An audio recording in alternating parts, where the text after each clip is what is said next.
Thank you so much for your warm reception. Thank you, Gotti, for that generous introduction, and I appreciate the chance to be with you today, and I'm delighted to be invited here at your annual conference.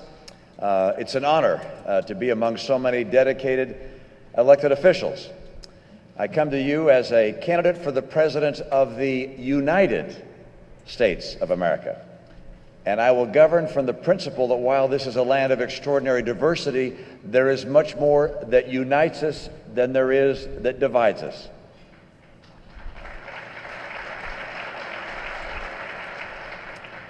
Each of us walks a different path in life, but we are united by one great, overwhelming passion. We love the United States of America. We believe in America. We are one nation under God.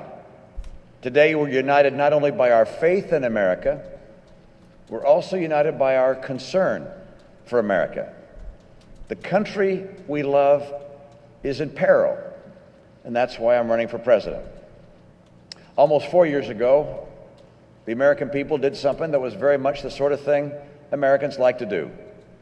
We gave someone new a chance to lead, someone who we hadn't known very long, who didn't have much of a record, but promised to lead us to a better place. At the time, we didn't know what kind of president he'd be. It was a moment of crisis for our economy, and when Barack Obama came to office, America wished him well and hoped for the best. 3.5 years later, over 23 million Americans are out of work, unemployed, underemployed, or simply quit looking for a job. At a time when we should be gaining momentum in the economy, we're actually seeing us lose a bit of it right now. Job growth slowed, and this week we learned that the number of job openings has fallen yet again. And as you know, Hispanics have been hit disproportionately hard. While the national unemployment is still above 8% and has been for 40 straight months, Hispanic unemployment is at 11%. The middle class under President Obama has been crushed. More Americans are living in poverty today than at any point in American history. Over 2 million more Hispanics are living in poverty today than the day when President Obama took office. Home values have plunged, our national debt is at record levels, and families are buried under higher prices for things like food and gasoline. And yet the president said the private sector is doing fine. This is more than a policy failure. It's a moral failure. Now, I know the president will say that he inherited the economic crisis, and that's true. But we shouldn't allow the challenges he faced 4 years ago to divert our attention from another important fact. The president pursued policies that have made this the slowest recovery since the Great Depression. And he broke promises many people were counting on to build a brighter future. It did not have to be this way. Just compare this president's record with the first term of Ronald Reagan. President Reagan also faced an economic crisis. In fact, in 1982, the unemployment rate peaked at nearly 11%. But in the 2 years that followed, just 2 years, he delivered a true recovery. Economic growth and job creation were 3 times higher than in the Obama economy.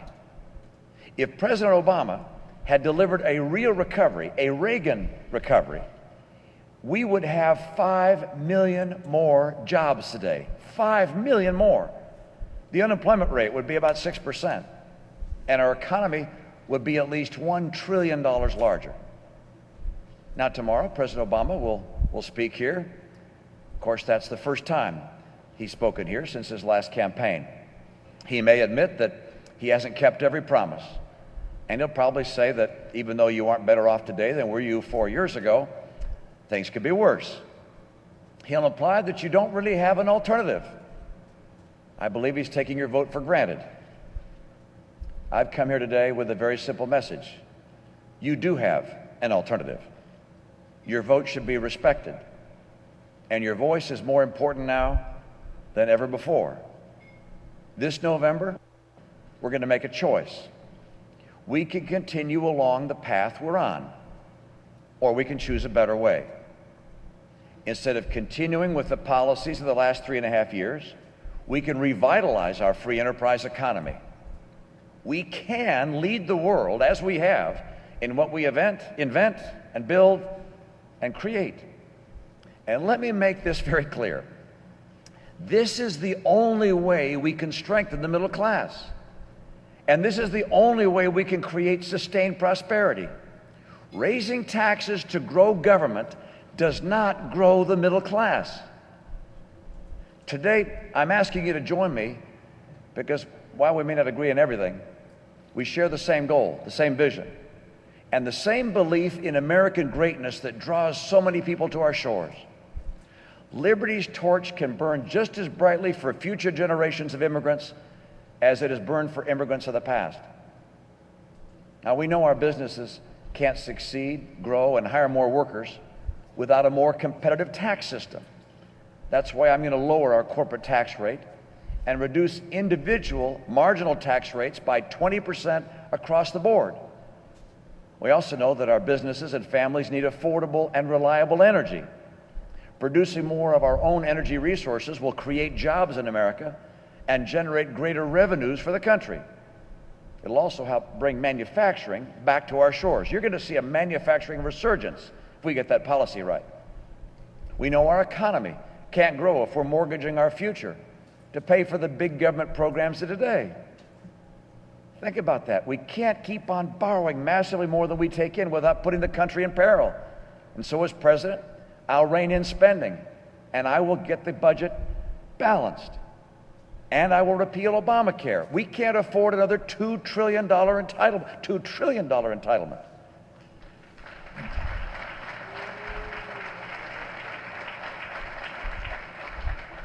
Everybody likes free stuff, but there is no free stuff when government has to pay and it has to tax the American people, or when it borrows from future generations. And Obamacare is depressing job growth. If priority number one is jobs, you got to get Obamacare out of there. In one study, 73% of business owners said that Obamacare has made it harder for them to hire people. Think of that. Almost 3/4 of small businesses saying Obamacare is making it less likely to hire people. If jobs are your priority, you got to get rid of Obamacare and put in place real reform that works. Repealing Obamacare and replacing it will give businesses the kind of certainty they need to expand and to hire and to grow. Now, by the way, we could also jumpstart our economy by expanding trade in our hemisphere. As you know, however, the president hasn't completed a single new trade agreement with a Latin American nation. And he's failed to crack down on countries like China that don't live by the rules. We know our kids can't succeed if they're trapped in failing schools. And that's why, as president, I will give the parents of every low-income and special needs student the chance to choose where their child goes to school.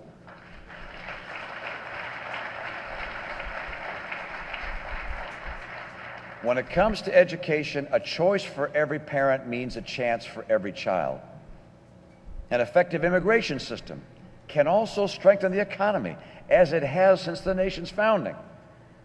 Unfortunately, despite his promises, President Obama has failed to address immigration reform. For 2 years, this president had huge majorities in the House and Senate. He was free to pursue any policy he pleased, but he did nothing to advance a permanent fix for our broken immigration system. Nothing. Instead, he failed to act until facing a tough re-election and trying to secure your vote. Last week, the president finally offered a temporary measure. He called it a stopgap measure that he seems to think will be just enough to get him through the election.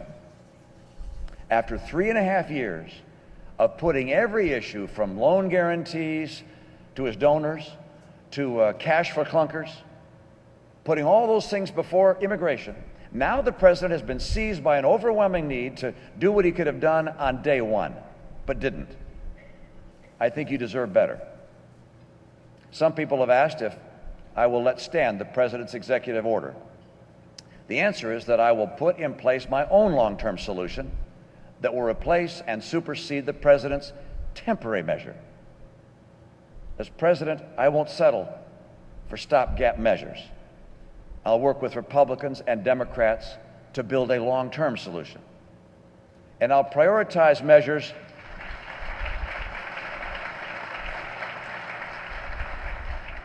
and I want you to also know this. I will prioritize efforts that strengthen legal immigration and make it more transparent and easier.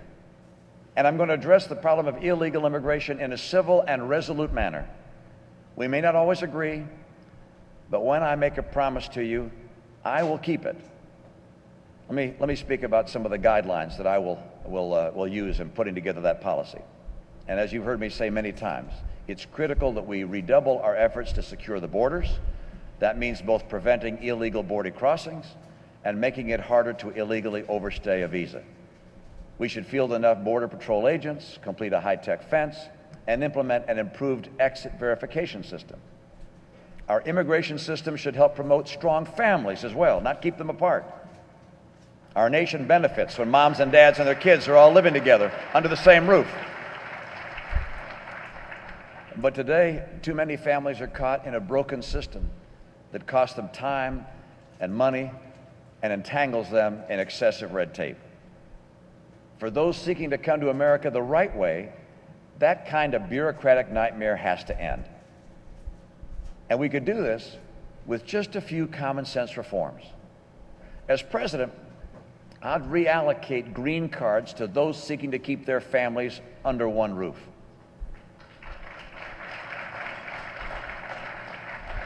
And we'll exempt from caps the spouses and minor children of legal permanent residents. And we'll eliminate other forms of bureaucratic red tape that keep families from coming together. Immigration reform is not just a moral imperative, it's also an economic necessity. Immigrants with advanced degrees start companies, create jobs, and they drive innovation at a very high rate. Immigrants founded or co-founded nearly half of our top 50 venture-backed companies in this country. Nearly half. There are nearly 30% more likely to start a business. And that kind of risk-taking is something we need more than ever, because new business startups in America are at a 30-year low. I'll work with states and employers to update our temporary worker visa program so that it meets our economic needs.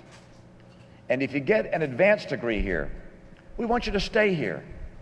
So I'd staple a green card to the diploma of someone who gets an advanced degree in America.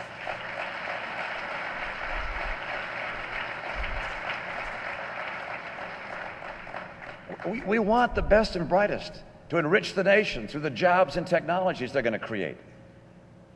Now, we also have a strong tradition in this country of honoring immigrants who join our military and put their lives on the line to keep the country safe. Since September 11th of 2001, the United States has naturalized almost 75,000 members of the armed forces. Too many of those patriots died on distant battlefields for our freedom before receiving full citizenship here in the country they called home. As president, I will stand for a path to legal status for anyone who is willing to stand up and defend this great nation through military service.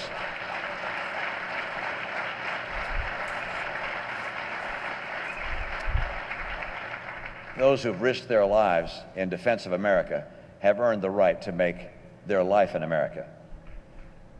But improving access to legal immigration is only one part of the equation.